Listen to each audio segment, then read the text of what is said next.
મંગલમ ભગવાન વીર મંગલમ ગૌતમ પ્રભુ મંગલમ શૂલિભદ્રા જૈનો ધર્મોસ્તુ મંગલમ. અકામ નિર્જરા ને સકામ નિર્જરા શું હોય છે? અકામ નિર્જરા એટલે કે જે મોક્ષની અવસ્થાની પ્રાપ્તિ માટે કરેલી આરાધના નહીં હોય, એના માટે કરેલું જે પણ તપ ત્યાગ વ્રત પચખાણ તે નહીં હોય, પણ માત્ર એક કાય કલેશ રૂપ હોય અથવા તો પરાણે કે સહન કરવું જ પડે છે એટલા માટે હાય હોય કરીને સહન કરે તેને કહેવાય છે અકામ નિર્જરા.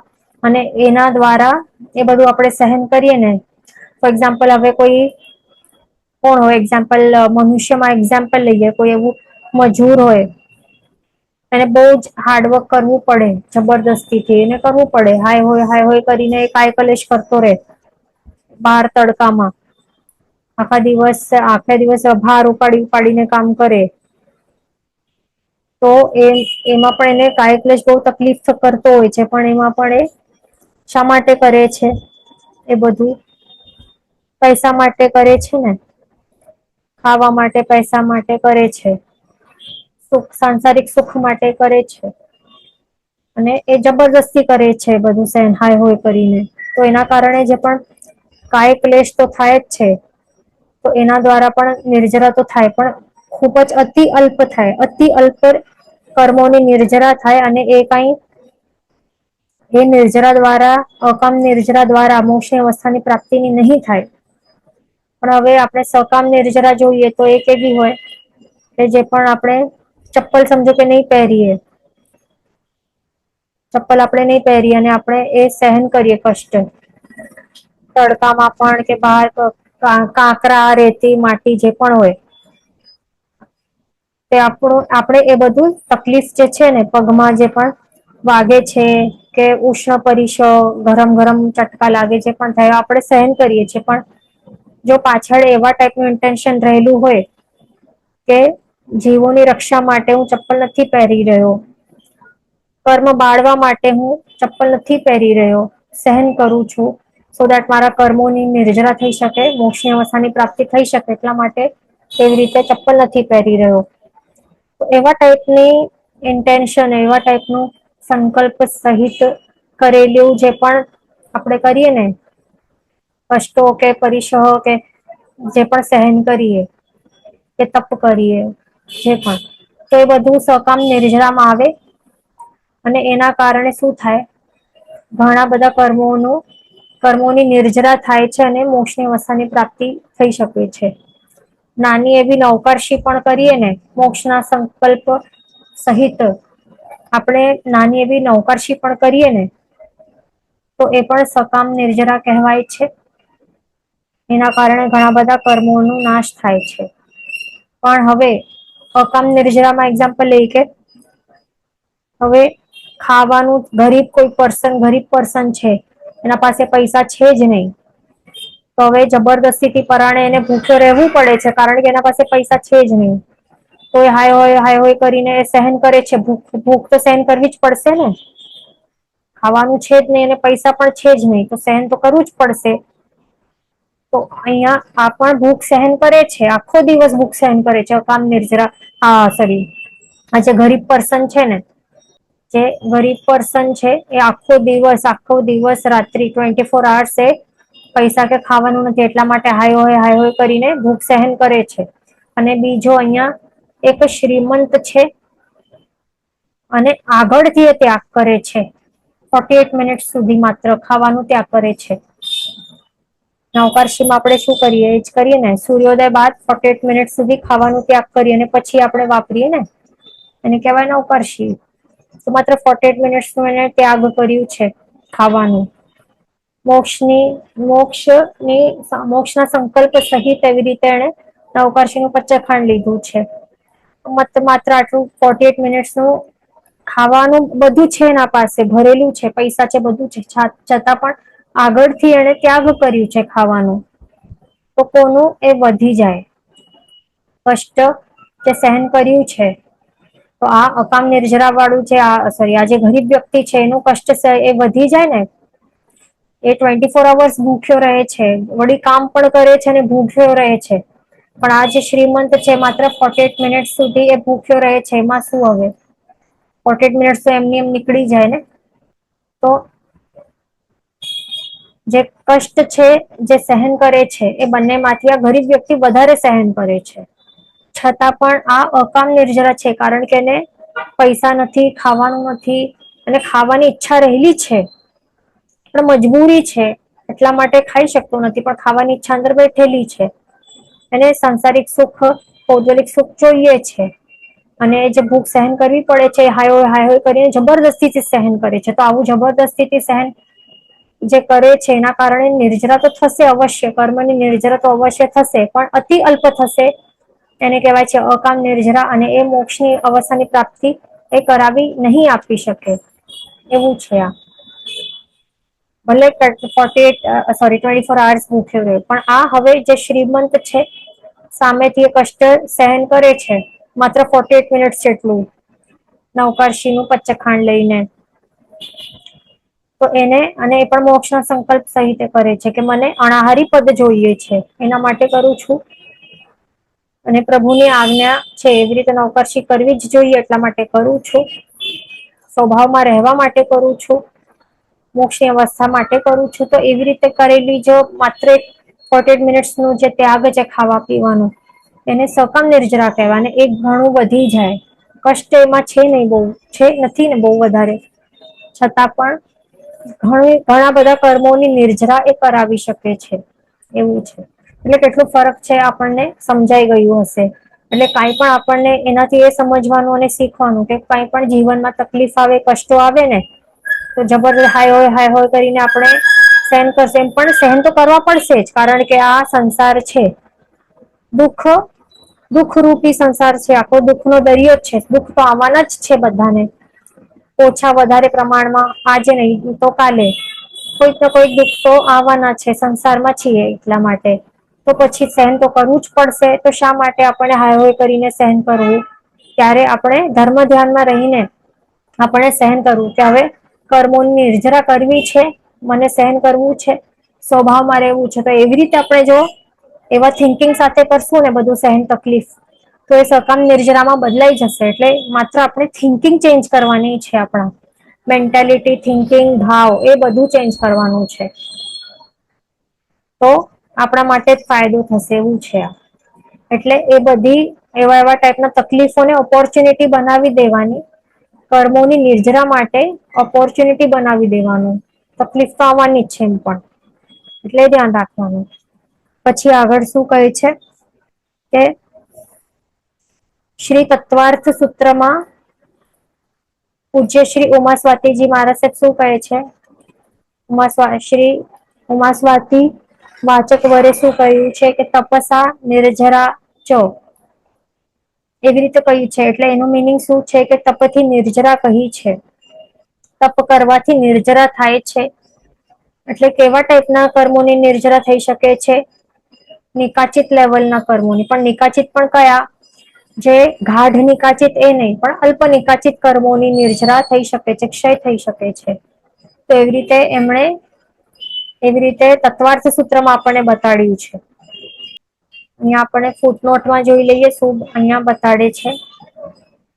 નિકાચિત કર્મનું અહીંયા ડેફિનેશન બતાડ્યું છે. નિકાચિત કર્મ એટલે શું? જે એવા ગાઢ રસથી કર્મો જો આપણે બાંધ્યું હોય, એટલે એ ક્યારે બાંધી શકાય? ગાઢ રસથી કર્મો ક્યારે આપણે બાંધી શકીએ? જયારે આપણે કશાયો કરીએ ને, જયારે આપણે કશાય સહિત, એટલે કશાય નું રસ આપણે ભેળવીએ ને, ક્રોધ, માન, માયા, લોભ, રાગ, દ્વેષ જે પણ કશાયો છે, એ કશાયો સહિત આપણે કર્મ બાંધીએ તો એ કર્મ કેવા બંધાય? ચીકણા બંધાય, એટલે કે ગાઢ બંધાય. પછી એ તીવ્રતા ઉપર ડિપેન્ડન્ટ છે કે કેટલી તીવ્રતાથી આપણે કશાયો કર્યા. તો એવી એટલા લેવલની તીવ્રતા વાળા, રસ વાળા કર્મોનું બંધ થાય એવું હોય છે. એટલે એક્ઝામ્પલ માટે, સિમ્પલ એક્ઝામ્પલ, કે કોઈ કે કઈક એવી રીતે ટોન્ટિંગ કરી સંભળાવી નાખ્યું આપણને, તો એનું સામે આપણે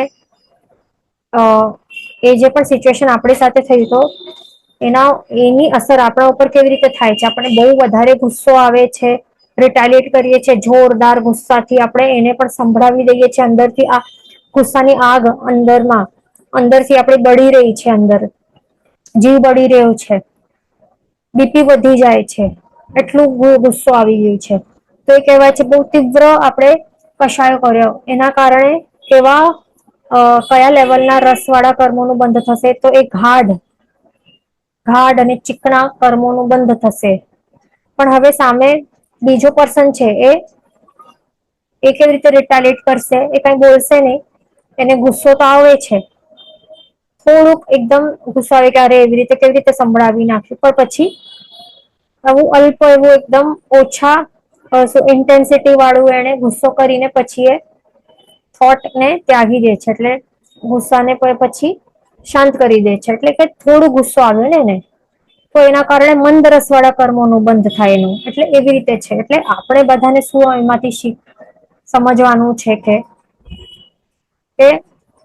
ક્રોધ માન માયા લોભ રાગ દ્વેષ આ બધા કષાયો છે ને, આપણે ક્યારે પણ તીવ્રતાના લેવલ આપણે ચેક કરવાની, કે બહુ વધારે એકદમ તીવ્ર તો નથી આવી જતું, બહુ જોરદાર ગુસ્સો કે ભયંકર અહંકાર, કે બહુ માયાવી તો નથી બની જતા, કે બહુ વધારે લોભ તો નથી કરતા, કે બહુ વધારે કોઈના ઉપર રાગ કે બહુ દ્વેષ એ તો નથી થતું ને. એ બધું કશાય તો આપણા બધાના ઉદયમાં તો રહેવાના છે હમણાં. પણ ટ્રાય શું કરવાનું કે સ્વભાવમાં રહીએ, આપણે જેટલું થાય એટલું આપણને સ્વભાવમાં રહેવા ટ્રાય કરવાનું, અને બહુ તીવ્રતા વાળા નહીં આવે કશાય, એ ધ્યાન રાખવાનું છે. મંદ લેવલ ના આવે તો મંદ રસ વાળા બંધાય કર્મો, આ ધ્યાન રાખવાનું. હવે તો આ નિકાચિત કર્મો એ કેવા હોય છે, અતિ ગાઢ રસથી બંધાયેલા કર્મ હોય છે, પણ બે ટાઈપ ના હોય છે, અલ્પ નિકાચિત કર્મ અને સુનિકાચિત કર્મ. સુનિકાચિત કર્મ એટલે કે અતિશય ગાઢ સંબંધ વાળું, અલ્પ એટલે કે ઓછું ગાઢ, અને સુનિકાચિત એટલે કે અતિશય ગાઢ, એકદમ સ્ટ્રોંગ રસ વાળું. એવા બે ટાઈપ, એટલે કે સુનિકાચિત એમ કહી શકાય કે બહુ જ ચીકણા કર્મ, અને અલ્પ નિકાચિત એટલે કે ઓછા ચીકણા કર્મ. તો એવી રીતે બે ટાઈપના બંધવાળા એવા કર્મો હોય છે. તો હવે જયારે આપણે અહીંયા ઉમાસ્વાતીજી વાચક વરે શું કહ્યું છે કે તપસ્યા કરવા દ્વારા નિકાચિત કર્મોની નિર્જરા થાય છે, તત્વાર્થ સૂત્રમાં બતાડ્યું છે. પણ અહીંયા હવે આપણને એ સમજવાનું કે આપણે તપશ્ચર્યાથી શું થાય છે, અમુક હદ સુધીના અલ્પ નિકાચિત કર્મો નો ક્ષય થઈ શકે છે.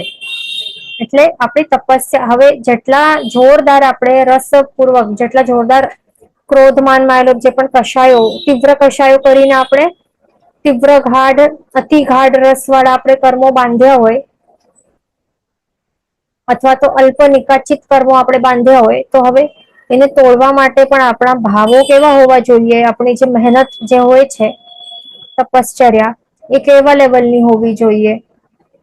નાનું એવું જ આપણે નાની એવી તપસ્યા કરશું, અને પણ ભાવ પણ એવા જોરદાર ભાવ નહીં હોય, તો પછી એવા અલ્પ નિકાચિત લેવલના કર્મોનું ક્ષય થઈ શકે? નહીં થઈ શકે ને.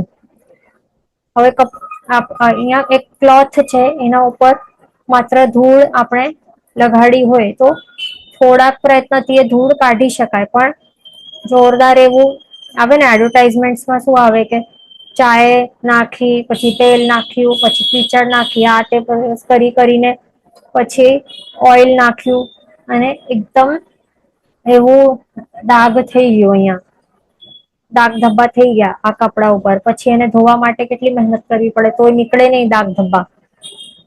એટલે એવું જ હોય કે જે લેવલનું આપણે એવા દાગ ધબ્બા કર્યા હોય, કર્મો રૂપી દાગ ધબ્બા, જે લેવલના આપણે શું સ્ટીક કર્યા હોય આત્મા ઉપર, તો એ લેવલનું મહેનત પણ કરવી પડે ને, તો પછી નીકળે માંડ એવું હોય.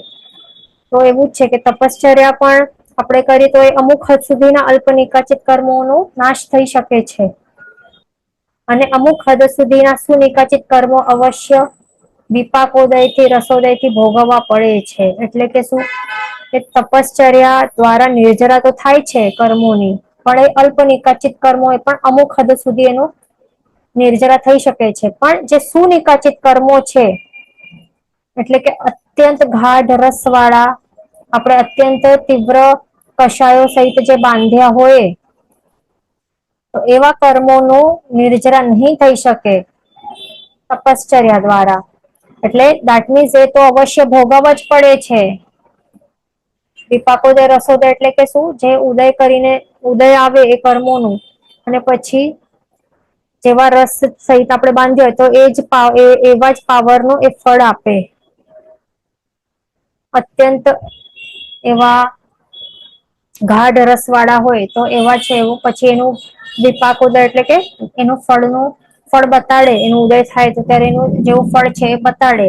અને પછી આપણને ભોગવવું જ પડે છે એમાંથી કોઈ છુટકારો નથી. એવું હોય છે. એટલે ધ્યાન રાખવાનું એવા બાંધવા જ નહી જોઈએ. કારણ કે તપથી તો એ તૂટી શકવાના નથી એ તો ભોગવવા જ પડશે આપણને. જેમ કે મહાવીર સ્વામી ભગવાન તે ભોગવવું પડ્યું હતું ને કાનમાં ખીલા ઠોકાઈને બહાર ખેંચાડ્યા એટલે ખેંચવાનું પણ પછી એ કેટલું ભયંકર એવું કેટલું પીડા એમને થતી હશે. તે તો સહન કરવું જ પડ્યું હતું ને. એવું હોય પછી એવા ટાઈપ એ લેવલ ના કર્મો હવે મહાવીર સ્વામી ભગવાને છેલ્લા ત્રીજા ભાવમાં એમણે કેટલા માસક ક્ષમણ કર્યા હતા જયારે તીર્થંકર નામ કરવાનું બંધ થયું હતું. કેટલા બધા કર્યા હતા માસક ક્ષમણ.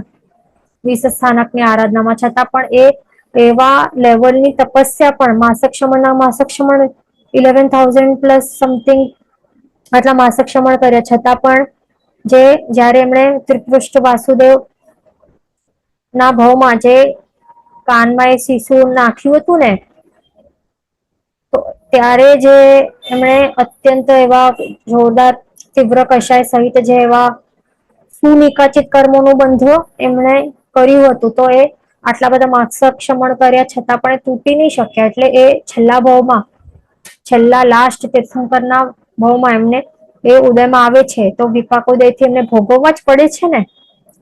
એ કર્મો એવું હોય છે પછી કેટલા પણ આપણે તપસ્યા કરીએ આટલા માસક ક્ષમણ કાંઈ પણ કરીએ એ તૂટી નહી શકે.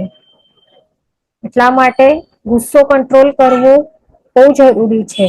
અહંકાર ઈગો હોય ને અહંકાર અરે ઈગો હટ થાય તો ગુસ્સો આવે. લોભ આવે તો બધા પાપનું પાપ લોભ છે લોભ ના કારણે બીજા બધા કશાય એટલે બધું આપણા જે નેચર છે એ આપણને સુધારવાનું છે. નહી તો એ આપણા ઉપર જ ભારી પડશે. એ ધ્યાન રાખવાનું અને આપણે પછી સહન નહી કરી શકશું એવું હોય. ઓકે. હવે આગળ શું કહે છે શ્રી અધ્યાત્મ પરીક્ષાદી ગ્રંથોમાં નિકાચિત કર્મોનો ક્ષય કરનારી અપૂર્વ કરણાદી અધ્યવસાય વાળી ભાવ તપશ્ચર્યા કઈ છે તે પણ અલ્પ નિકાચિત કર્મોની અપેક્ષા જાણવી. અહીંયા શું બતાડે છે આ ગ્રંથમાં એ બીજા ગ્રંથો છે અધ્યાત્મ પરીક્ષાદી જે ગ્રંથો છે એમાં શું બતાડે છે કે નિકાચિત કર્મો જે છે ને એનું ક્ષય થઈ શકે એ પણ કયા સ્પેસિફિકલી અલ્પ નિકાચિત કર્મો એ ક્ષય થઈ શકે અપૂર્વ કર્ણાદી અધ્યવસાય વાળા ભાવ તપશ્ચર્ય જો કઈ કરીએ તો એ અલ્પ નિકાચિત કર્મોનું આપણે ક્ષય કરી શકીએ. એટલે આપણે જયારે સમજો કે સમ્યક દર્શન ગુણ પ્રગટ આપણે જો કરીએ તો એના પ્રોસેસમાં અપૂર્વકરણ એ બધું એ લેવલ ના વિશુદ્ધ ટાઈપ ના અધ્યવસાયો આપણે આપણા આત્મામાં આવે છે તો એ વખતે એવા અલ્પ નિકાચિત કર્મોનું ક્ષય થઈ શકે છે. એ ધ્યાન રાખવાનું પણ શું નિકાચિત કર્મો તો માત્ર એક જ છે તે ભોગવવા જ પડે છે એવું હોય છે. એ ધ્યાન રાખવાનું. પછી હવે આગળ આપણે વાત કરશું નેક્સ્ટ પોઈન્ટ શું છે કે તપ જે છે તપથી નિર્જરા કહી છે વળી તપશ્ચર્યા થી નિકાચિત કર્મોનો પણ ક્ષય કહ્યો છે.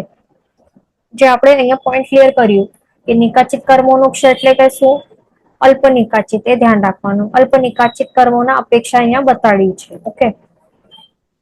વળી આગળ કહે છે કે તપથી નિર્જરા અને ચ થી સંવર પણ થાય છે. તપથી નિર્જરા ચ એટલે સંવર એટલે તપ દ્વારા નિર્જરા એટલે કે જૂના પડેલા કર્મો ન નાશ તો અવશ્ય થાય છે. એ પણ અલ્પ નિકાચિત ના લેવલ સુધીના કર્મો અમુક હદે એનું પણ નાશ થઈ શકે છે પણ સાથે સાથે સંવર પણ થાય છે એટલે કે નવા નવા કર્મ નો બંધ પણ સ્ટોપ થઈ શકે છે. એટલું ફાયદો છે તપશ્ચર્યા કરવાનો. ઓકે.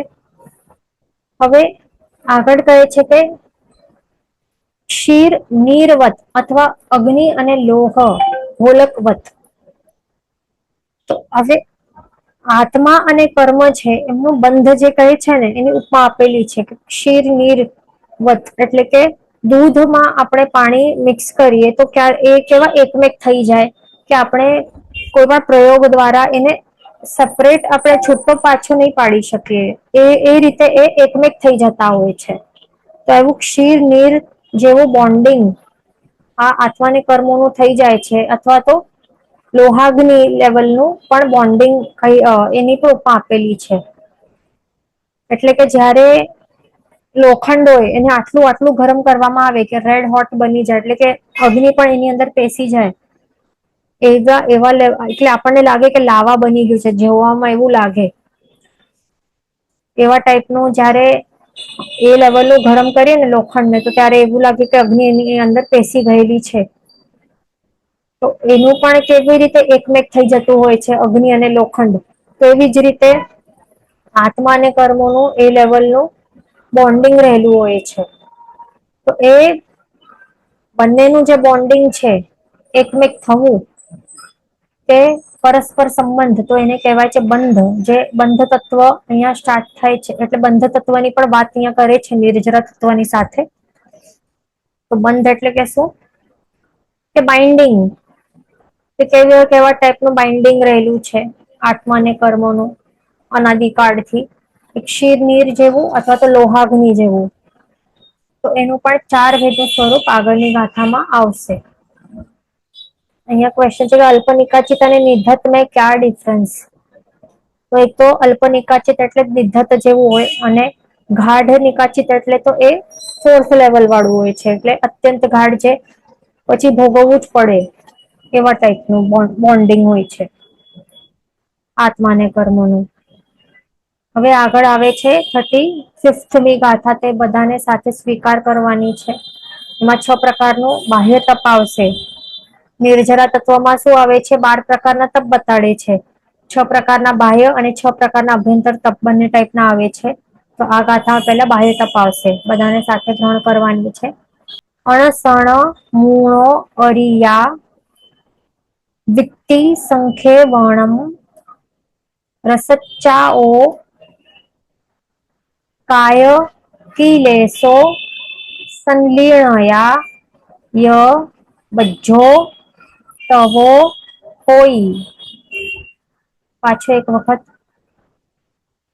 અણસણ મૂળો અરિયા વિત્તિ સંખ્ય વર્ણમ રસચ્ચાઓ કાય કિલેશો સંલીણયાય બજ્જો તવો હોય. શબ્દાર્થ ગાથાર્થ સમજી લઈએ. અણસણમ એટલે કે અનશન તપ. ઉણો અરિયા એટલે કે ઉણોદરિકા તપ. વિત્તિ સંખ્યવણમ એટલે કે વૃત્તિ સંક્ષેપ તપ. રસચ્ચાઓ એટલે કે રસ ત્યાગ તપ. કાય કિલેસો એટલે કે કાય કલેશ તપ. સંલીણયા એટલે કે સંલીનતા તપ. ય એટલે કે અને બજ્જો એટલે કે બાહ્ય. તવો એટલે કે તપ. હોય એટલે કે છે.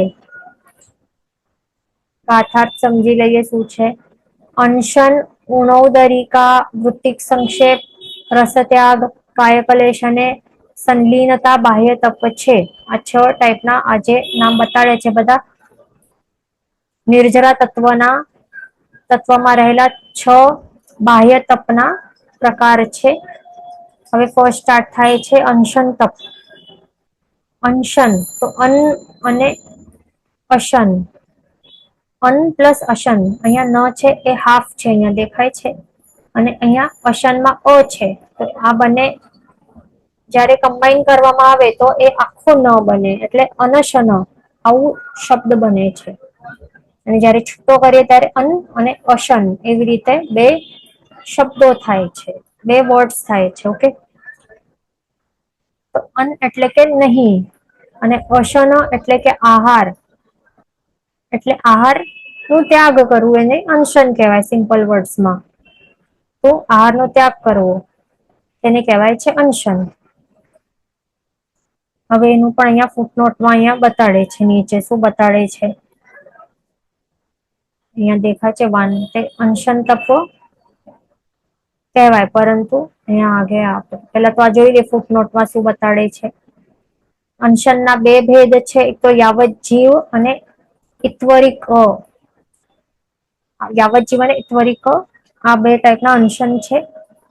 ત્યાં પાદપોપગમ અને ભક્ત પ્રત્યાખ્યાન એ બે અનશન મરણ પર્યંત સંલેખના પૂર્વક કરાય છે. એના પણ આગળ બે ભેદ છે, નિરાહીમ અને અનિહારીમ. પેલા તો આ સમજી લે પાદપોપગમમાં શું છે. એટલે આપણે વૃક્ષ જોયું છે, વૃક્ષ ટ્રીઝ જોયા છે ને, ટ્રીઝ કેવી રીતે રહેલા હોય છે. હા, એનું મિનિંગ થાય છે કે ટ્રીઝ ની જેવી રીતે સ્થિર રહેવું. ટ્રીઝ કેવી રીતે રહે છે સ્થિર, એમના એમ બિલકુલ હલે નહીં, એક જ જગ્યાએ સ્થિર અને એવી રીતે હલતા નહીં હોય તો એને કહેવાય એક વૃક્ષની જેવી રીતે સ્થિર રહેવું, હલન ચલન બિલકુલ કરવી નહીં, એને કહેવાય છે પાદપોપગમ. એટલે ધ્યાન રાખવાનું. અને બીજું છે ભક્ત પ્રત્યાખ્યાન. ભક્ત એટલે શું? જે ભક્ત ગણ હોય ને, કોઈ એક દેવ હોય અને એના ભક્ત હોય, તો એ નથી વાત અહીંયા. ભક્ત એટલે કે ખાવાનું, આહાર, એ ધ્યાન રાખવાનું. ભક્ત એટલે કે શું? આહાર. અને પ્રત્યાખ્યાન એટલે કે એનું ત્યાગ કરવું કે પચખાણ કરવું, એટલે આહાર નું ત્યાગ કરવું. અને પાદપોપગમ એટલે કે શું? કે શરીરની હલન ચલન નો ત્યાગ કરવો, એટલે કે સિમ્પલ વર્ડમાં એનો મીન થાય છે કે વૃક્ષની જેવી રીતે સ્થિર રહેવું. તો એવી રીતે આ બે ટાઈપના અનશન મરણ પર્યંત સંલેખના પૂર્વક કરાય છે. એટલે કે એક તો આહાર ત્યાગ અને બીજું ટાઈપનું કેવું છે અનશન આ કે શરીરનું હલન ચલન નું ત્યાગ કરવું. એટલે બે ટાઈપના છે, એટલે અહીંયા ખાવાનું અને અહીંયા શરીરને હલન ચલન નું ત્યાગ. તો એવી રીતે બે ટાઈપના અનશન મરણ પર્યંત એટલે આ જીવન એવી રીતે સંલેખના પૂર્વક કરાય છે. એમાં પણ હવે આગળ બે ભેદ કહે છે, તો એ આપણે સમજી લઈએ. નિહારીમ એટલે કે શું છે? અનશન અંગીકાર કર્યા પછી શરીરને નિયત સ્થાનથી બહાર કાઢવું તે નિહારીમ. એટલે નિયત જેટલું સ્થાન હોય એનાથી બહાર કાઢીએ તેને નિહારીમ કહેવાય. અને અનિહારીમ એટલે કે જે સ્થાનકે જે આપણે જ્યાં અનશન સ્વીકાર્યો તો ત્યાં જ પછી એ જ એને સેમ જે સ્થળ છે તો ત્યાં ને ત્યાં જ એક સ્થાનકે રહેવું, ત્યાં જ રહેવું, એનાથી બહાર જઈ નહી શકાય, તો એને કહેવાય છે અનિહારીમ ટાઈપનું અનશન. તો આ જે ચારે ભેદ છે એ બતાડે છે યાવત જીવ અનશનના છે, એટલે કે જે લાઈફ ટાઈમ મરણ પર્યંત જે કરવાના હોય છે એ ચાર ટાઈપના ભેદ અહીંયા બતાડ્યા છે. કયા કયા બતાડ્યા છે? પાદપોપગમ, ભક્ત પ્રત્યાખ્યાન, એ દેખાય છે ને મરણ પર્યંત, એટલે એ બંને કયા છે? યાવત જીવ ટાઈપના કહેવાય છે. ઓકે, પાદપોપગમ, ભક્ત પ્રત્યાખ્યાન અનશન આ બંને યાવત જીવ અનશન છે. અને આ નિહારીમ અને અનિહારીમ આ બંને પણ યાવત જીવ ટાઈપના અનશન છે. ઓકે, હવે ઇત્વરિક અનશન જે છે એનું શું બતાડે છે? ઇત્વરિક અનશન સર્વથી અને દેશથી એમ બે પ્રકારે છે. સર્વથી એટલે કે ટોટલી, અને દેશથી એટલે કે શું? જે આ કન્ટ્રી છે ને, કન્ટ્રીનું રિલેશન નથી અહીંયા. દેશ એટલે કન્ટ્રી નહીં, ઇન્ડિયા જેવી કન્ટ્રી એ નહીં. દેશથી એટલે કે આ શબ્દનું મિનિંગ છે કે અંશથી. સર્વ એટલે કે ટોટલી, દેશ એટલે કે અંશથી, આંશિક. પાર્ટલી એટલે ટોટલી અને આ પાર્ટલી, એવી રીતે બે પ્રકારે ઇત્વરિક અનશન છે. તો એમાં ચાર પ્રકારના આહારના ત્યાગ વાળો 24 ઉપવાસ, છઠ, અઠમ આદિ સર્વથી કહેવાય છે. અને નમુકાર સંયમ પોરીસી આદિ દેશથી કહેવાય. એટલે કે હવે જે સર્વથી અને દેશથી ઇત્વરિક અનશન, ઇત્વરિક એટલે આ શબ્દનું મિનિંગ શું છે? ઇત્વરિક એટલે કે થોડાક સમય, મર્યાદિત સમય માટે. ઇત્વરિક એટલે મર્યાદિત સમય સુધી કરેલું જે અનશન છે એને ઇત્વરિક અનશન કહેવાય છે. અને એના બે પ્રકારે છે, ટોટલી મર્યાદિત ઓછા સમય સુધી આપણે અનશન કર્યું, પણ એ ટોટલી કર્યું અનશન, એટલે કે ચારે ચાર પ્રકારના આહારનો ત્યાગ કર્યું, કે ખાવાનું પીવાનું કઈ નહીં, ચારે ટાઈપના આહારનો ત્યાગ. તો એ કેવું હોય છે ચોવીહાર, એટલે કે આપણે ઉપવાસ કરીએ, છઠ્ઠમ કરીએ ને ઉપવાસમાં ચારે પ્રકારના આહારનો આપણે જયારે ત્યાગ કરીએ, પણ કયો ચોવિહાર ઉપવાસ, એટલે પાણી ઓબ્વિયસલી ખાવાનું તો હોય જ નહીં, પણ પાણીનો પણ ત્યાગ હોય. તો એવું ચોવિહાર ઉપવાસ, એમાં ચારે ચાર પ્રકારનો આહારનો ત્યાગ હોય, તો એને શું કહેવાય? સર્વથી, એટલે કે ટોટલી આપણે અનશન કર્યું છે, પણ એ એક જ દિવસ માટે કર્યું છે ને, એટલે મર્યાદિત સમય સુધી જ કર્યું છે ઉપવાસ, એક જ દિવસનું છે. છઠ 2 દિવસનું છે, અઠમ 3 દિવસનું જ છે. એટલે મર્યાદિત સમય માટે કર્યું છે, એટલા માટે એને કહેવાય છે ઈત્વરિક અનશન. એટલે યાવત જીવમાં નહીં આવે, કારણ કે આજીવન પર્યંત કે મરણ પર્યંત આપણે નથી કર્યું ને, મર્યાદિત સમય સુધી છે, એટલા માટે ઈત્વરિક અનશન કહેવાય છે આ બધું.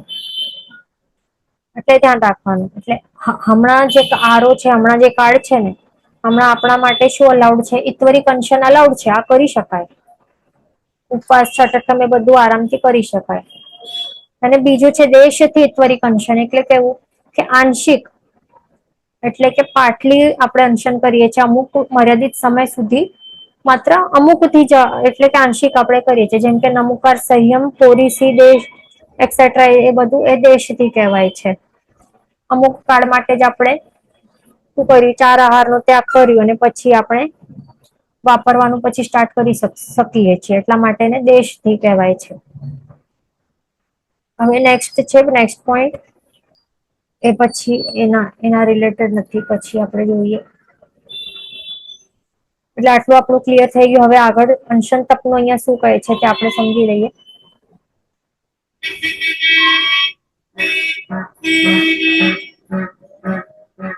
આહારનો ત્યાગ કરવો તેને અનશન તપ કહેવાય છે. પણ વ્રત પ્રત્યાખ્યાનની અપેક્ષા રહિત ભૂખ્યા રહેવા માત્રથી અનશન તપ થતો નથી. એ તો લંઘન માત્ર કહેવાય છે.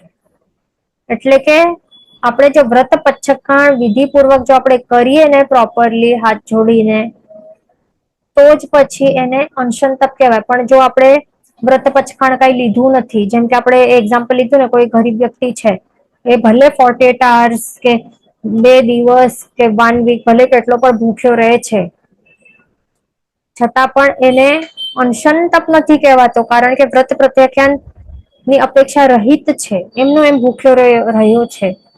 કે કોઈ એનિમલ્સ છે, તેઓ પણ એમના એમ ભૂખ્યા રહેલા છે, કારણ કે ખાવાનું મળતું નથી. તો એમનું એ બધું જે છે ભૂખ્યા રહેવાનું, જે પણ જેટલા ટાઈમ સુધી ભૂખ્યા રહ્યા, તો એ બધાને અનશન તપ નહીં કહેવાય, કારણ કે વ્રત પચખાણ સહિત નથી, એ તો લંઘન માત્ર કહેવાય છે. એ ધ્યાન રાખવાનું. એટલે વ્રત પચખાણ સહિત આપણે જો કરીએ, તો જ એને અનશન તપ કહેવાય છે. ત્વરિત હોય કે યાવત જીવ, જે પણ વ્રત પચખાણ કમ્પલસરી જરૂરી છે. પછી હવે સેકન્ડ ટાઈપનું બાહ્ય તપ છે, ઉનૌદરિકા તપ.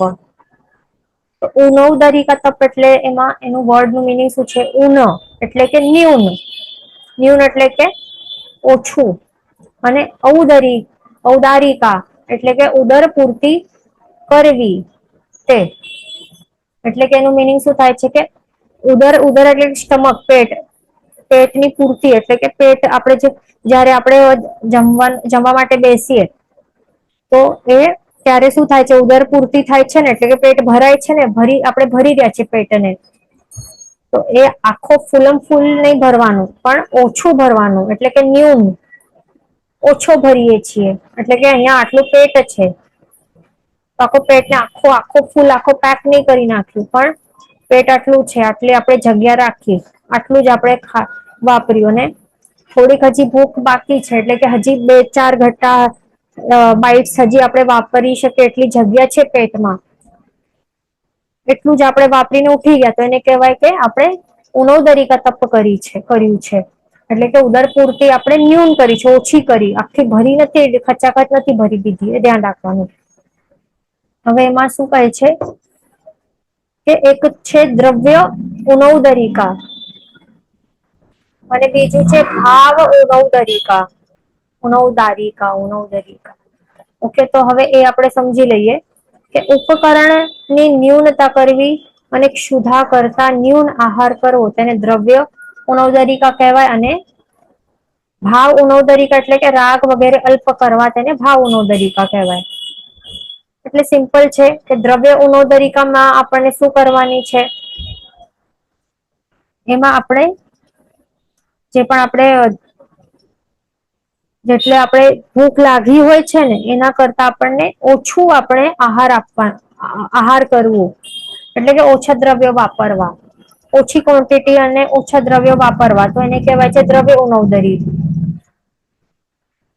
ઓકે, ઉપકરણની ન્યૂનતા કરવી છે એટલે કે ઓછું કરવાનું છે. ભૂખ જેટલી હોય એનાથી ઓછું આહાર કરવાનું, ભલે ભૂખ વધારે લાગેલી પણ તો પણ થોડુંક ઓછું ખાવાનું, તો એને કહેવાય કે આપણે દ્રવ્યથી ઉણોદરિકા કરી. અને ભાવ ઉણોદરિકા એટલે કે આપણે જે આ રાગ દ્વેષ વગેરે કશાયો છે ને એ દોષો, તો એ આપણે ઓછા કર્યા તો એને કહેવાય છે ભાવ ઉણોદરિકા. એ ધ્યાન રાખવાનું. હવે એમાં હવે શું ફરક થાય છે, કેવી રીતે કરવાનું? તો દ્રવ્ય ઉણોદરિકા આપણે જયારે હવે એક્ઝામ્પલ થી આપણે સમજવાનું છે. ઓકે, કે આપણે હવે ખાવા માટે આપણે જમવા માટે બેસ્યા છે. આ એક પર્સન હવે જમવા માટે બેસ્યો છે. હવે એ થાળી ભરીને એ વાપરે છે. ઓકે, તો એ પેટની ઉદર પૂર્તિ કરી તો એને કઈ તપનું ફળ મળશે નહીં. એટલે ઉણોદરિકા તપ નહીં કહેવાયને, પેટ ભરીને વાપર્યો. અને કેટલાક જણ શું કરે, પેટ ભરી જાય તો પણ ઓવર ઇટિંગ કરે, ગળા સુધી ભરાય ને ત્યાર સુધી સ્ટોપ નહીં કરે. તો એ તો શું કહેવાય, ઓવર ઇટિંગ કરતા હોય તો એમને કહેવાય કે એ કેવા હોય એવા જીવ આહાર સંજ્ઞા વાળા કહેવાય. આહાર સંજ્ઞા કે રસનેન્દ્રિયના ગુલામ કહેવાય છે. એટલે આપણું વિચારી લેવાનું કે આપણે એવા તો નથી. એના ઉપરથી આપણે પોતાને જજ કરવાનું કે આપણે કયા કેટેગરીમાં, આપણે આપણા કેવા લેવલના વ્યવસાયો કે દોષોનું લેવલ કેટલું છે, એવી રીતે પોતાને આપણને જજ કરવાનું છે કે જમવા માટે બેસીએ તો કેટલું આપણે વાપરીને આપણે સંતોષ ફીલ થઈ જાય છે અને લાગે કે બસ હવે ઉઠી જાવ. પોતાનું જ એનાલિસિસ કરવાનું છે. જે હવે પેટ ભરાઈ જાય તો પણ વાપરતા જાય તો એ શા માટે વાપરે છે? ભૂખ લાગી છે પેટ ભરવા માટે નથી વાપરતા. જે પેટ ભરાઈ ગયું પછી એક્સ્ટ્રા જે બે ચાર બાઈટ છે એક્સ્ટ્રા થાય છે ને, એ શા માટે હોય છે? જીભ માટે હોય છે. જીભના સંતોષ માટે હોય છે. તો એ રસનેન્દ્રિયના ગુલામ કે આહાર સંજ્ઞા એમની જોરદાર સમજવાની. એટલે પોતાના માટે આપણને એનાલિસિસ કરવાનું. હવે એ આ બધું સાંભળીને પછી બીજાનું જોવાનું નહીં કે અરે આ તો આટલું ખાય છે, આ તો બીજાની થાળીમાં નજર નહીં નાખવી, એ ખાસ ધ્યાન રાખવાનું. કોણ કેટલું વાપરે છે એ આપણું કન્સર્ન નથી. ઓકે, એ ધ્યાન રાખવાનું. આપણે કોનું કેટલું પેટ છે, નાનું કે મોટું, આપણને નથી ખબર. ઓકે, એટલે પોતાના જ જજમેન્ટ માટે આપણને આ બધું સમજવાનું છે. ઓકે, તો હવે બીજો વ્યક્તિ છે. હવે એ શું કરે છે કે ઓછો દ્રવ્ય વાપરે છે. એટલે પેટ ટોટલી એ કમ્પ્લીટ ભરતો નથી પણ જગ્યા છોડી દે છે. અને પછી એ લાગે છે કે નહીં, હવે મારું જે સ્વભાવ છે એ કેવું રહેવા માટે, એટલે મારું સ્વભાવ કેવું છે, આત્માનો સ્વભાવ અનાહારી છે. એટલે સાચે તો આહાર જે વાપરીએ છીએ એ શું છે? વિભાવ દશા છે. આત્મા જે સિદ્ધાત્મા હોય એ શું આહાર લેતા હોય છે? વાપરતા હોય? નહીં લેતા હોય ને. અનાહારી દશા હોય છે. એટલે એ જ આપણા બધાનો સાચો સ્વાભાવિક દશા છે. તો એ એવા ભાવ સહિત એ વાપરી રહ્યો હોય ને તો એને કહેવાય છે ભાવ ઉણોદરિકા. એટલે એવા ભાવ સાહિત ક્યારે પણ આપણે જમવા બેસીએ ને, ક્યારે પણ સવાર સાંજ બપોર ક્યારે પણ, તો આવા ભાવ તો અવશ્ય કરવા જોઈએ આપણને જમતા સમયે. એટલે આપણો આત્મા જે છે ને એનો સ્વભાવ વિચારવું ત્યારે કે શું હું જે આ ક્રિયા કરી રહી છું જમવાની, ખાવાની, શું આ વિભાવ દશા છે કે સ્વભાવ દશા છે? એ ક્વેશ્ચન કરવાનું. તો ત્યારે જ આપણે જાગૃતિ થઈ જશે કે આજે આ વાપરી રહ્યા છે માત્ર હમણાં સાધનને ચલાવવા માટે. સાધન જે છે શરીર, એને ચલાવવા પૂરતો આપણને એનાથી કામ આપણે કાઢી શકીએ ને, આરાધના સાધના કરવાનું કામ, એના માટે આપણને વાપરવાનું છે. એટલું થઈ ગયું, થોડુંક ઓછું 2-4 બાઈટો ઓછા વાપર્યા ચાલશે. જો વધારે વાપરીએ તો શું થાય, આળસ આવે ને, ઊંઘ આવે ને, તો એ બધું શું છે, આળસ આવે, ઊંઘ આવે, તો વિકૃતિ આવે, તો એ બધું શું થાય, એનું મિનિંગ શું છે કે જે એક્સ્ટ્રા આહાર આપણે જે 4 બાઈટ એક્સ્ટ્રા આપણે વાપર્યા, તો એ બધું શું બને છે આપણા આત્મા માટે. એ ભલે દ્રવ્ય છે પણ એ ડાયરેક્ટલી અફેક્ટ આપણા આત્માને, આત્માના ભાવોને. જે આપણો આપણને શું એક પ્રમાદ દશામાં લાવીને મૂકી દે છે. ઊંઘ આવે છે, કંટાળો આવે છે, આળસ આવે, લાગે કે ચાલો હું થોડુંક સુઈ જાવ, એવું ફીલ થાય ને, તો દેટ મીન્સ આ જે એક્સ્ટ્રા આપણે વાપરીએ કેવું કામ કરે છે, આપણા આત્મા માટે એ સારું નથી, કલ્યાણકારી નથી. એટલા માટે ઓછું જ વાપરવું. ઓછું વાપરીએ તો આપણે એક્ટિવ રહીએ, જાગૃત રહીએ, અપ્રમત્ત રહી શકીએ છીએ. અને એ એનર્જીથી જે પણ આપણે વાપર્યું છે, ભલે ઓછું વાપર્યું, પણ એ એનર્જી આપણે સારા કાર્યમાં આપણે એક્ટિવલી વાપરી શકીએ છીએ. એટલે એવી રીતે એ ધ્યાન રાખવાનું. એટલે મેન હવે એ આપણે સમજમાં આવ્યું કે હવે એક વ્યક્તિ છે, એના પાસે ટાઈમ નથી. આપણે એક્ઝામ્પલ લઈ રહ્યા છીએ કે એક વ્યક્તિને ઘાઈ છે અને જવું છે ઓફિસમાં, માત્ર થોડુંક અલ્પ વાપરે છે અને ભાગી જાય છે. તો એ તો માત્ર દ્રવ્યથી ઉણોદરિકા થઈ છે એની, પણ ભાવથી નથી. ભાવ ઉણોદરિકા એને નથી, એનું ફળ એને નથી મળ્યું. કેમ? કારણ કે એના પાસે જો ટાઈમ હોત તો એ વધારે વાપરીને પેટ ભરીને જાત, રાઈટ? ટાઈમ નહીં હતો એટલા માટે ઓછું વાપરીને ભાગી ગયો. તો માત્ર દ્રવ્ય ઉણોદરિકા કહેવાય, ભાવ ઉણોદરિકા નહીં કહેવાય. પણ જે બીજો વ્યક્તિ છે એના પાસે બહુ ટાઈમ છે, ખાવાનું દ્રવ્ય પણ ઘણું બધું વધારે છે, છતાં પણ એ ભાવપૂર્વક, એટલે કે ભાવ કેવા છે એના, કે મને એના ઉપર આસક્તિ કરવી નથી, આ ટેસ્ટ ને એ બધું વસ્તુઓ ઉપર મને જલ્દીથી નથી ખાવું એવા ટાઈપના ભાવથી એ ખાઈ રહ્યો છે, વાપરી રહ્યો છે. અણહારી મારો સ્વભાવ છે એવા ભાવથી વાપરી રહ્યો છે. તો એને કહેવાય છે દ્રવ્ય ઉણોદરિકા તો કરી, પણ ભાવ ઉણોદરિકા પણ કરી, તો એ વધારે એવું ઉત્તમ કહેવાય છે. એટલે એવી રીતે આપણને ધ્યાન રાખવાનું.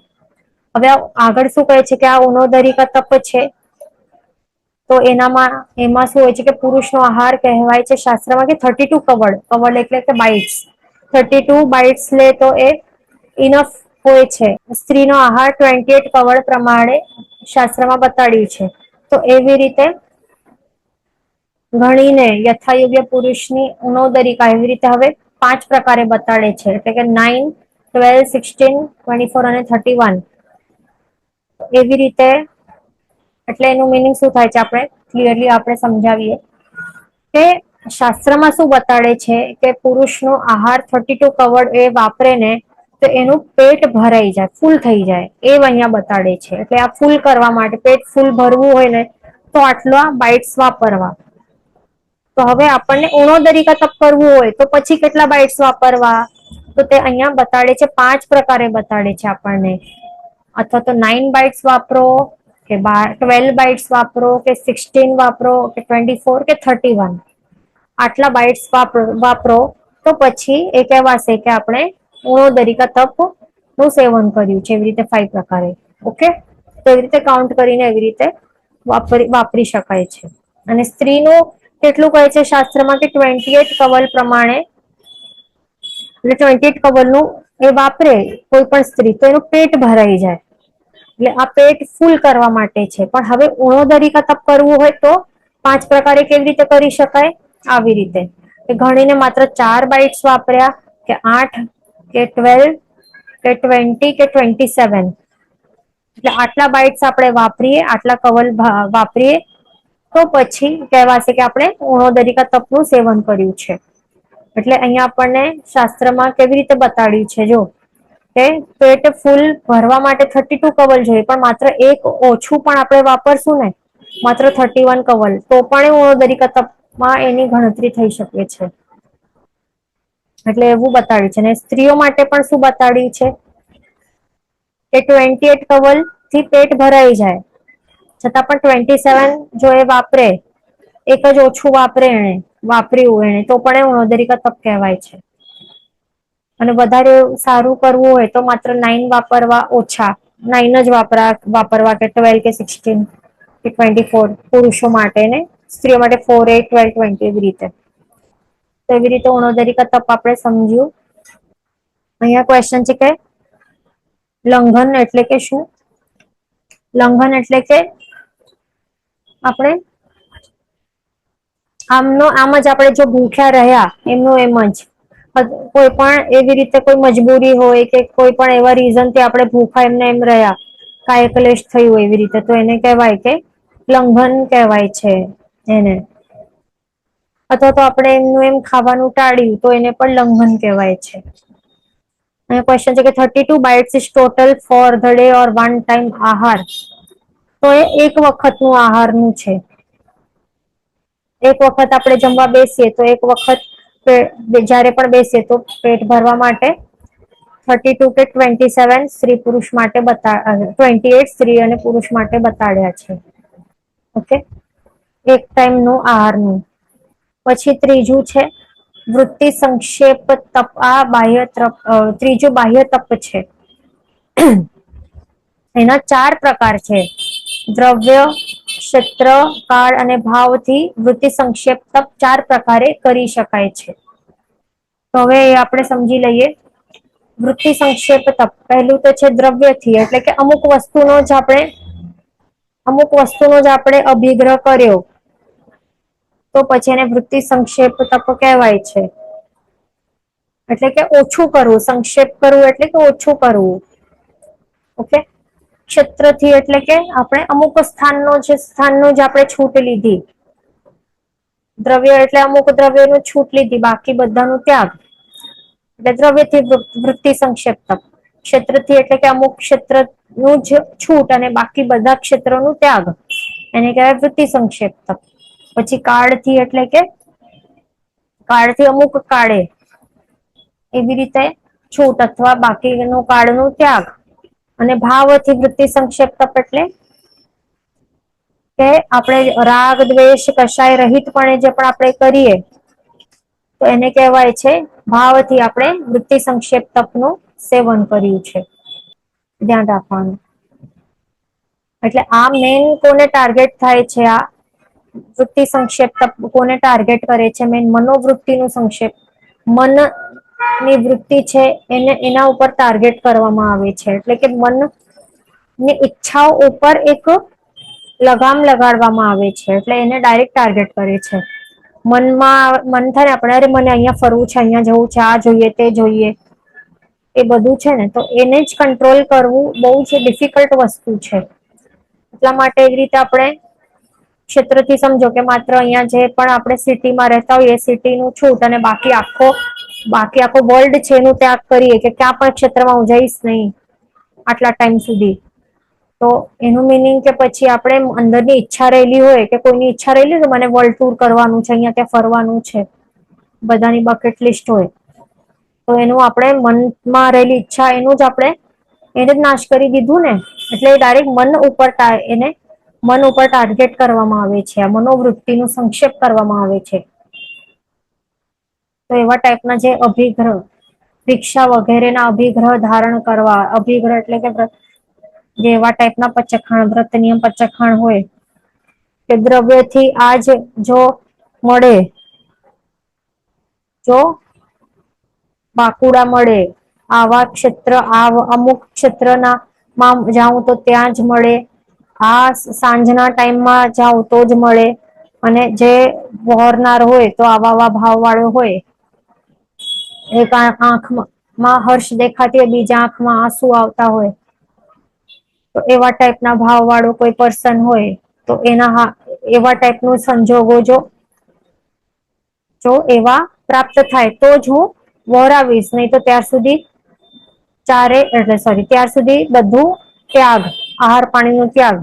એવા ટાઈપ નો અભિગ્રહ જો આપણે કરીએ તો કહેવાય કે આપણે દ્રવ્ય ક્ષેત્ર કાલ ભાવ ચારે ટાઈપથી આપણે એક સાથે અભિગ્રહ ધારણ કર્યો અથવા તો કોઈક માત્ર દ્રવ્યથી કરીએ કે માત્ર ક્ષેત્રથી એવી રીતે પણ કરી શકાય. તો આ છે વૃત્તિક સંક્ષેપ બાહ્ય તપ.